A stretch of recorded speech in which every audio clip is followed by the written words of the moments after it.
அடர்ந்த காட்டிற்குள் ஒரு மனிதன் நடந்து சென்று கொண்டிருக்கும் போது அவனை பசியோடு இருந்த சிங்கம் ஒன்று துரத்தி வந்தது. ஓடி வந்த மனிதன் ஒரு மரத்தில் ஏறிக்கொண்டான். அந்த மரத்தில் வசித்து வந்த குரங்கு ஒன்று அவனுக்கு ஆறுதல் கூறியது.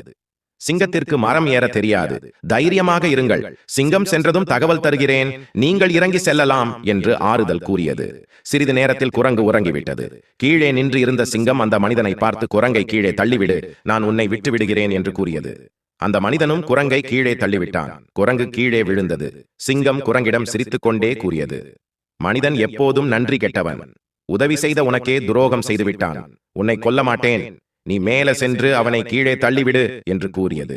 மரத்தில் ஏறி குரங்கு அந்த மனிதனை கீழே தள்ளிவிடவில்லை. சிங்கத்தை பார்த்து பெருமிதமாக கூறியது, நம்பி வந்தவர்களுக்கு நம்பிக்கை துரோகம் செய்ய நான் ஒன்றும் மனிதன் அல்ல என்று. ஆம் நண்பர்களே, நம்மிடமே நம்பிக்கை துரோகம் அதிகமாக உள்ளது. முடிந்தவரை நம்பியவர்களுக்கு உண்மையாக இருப்போம்.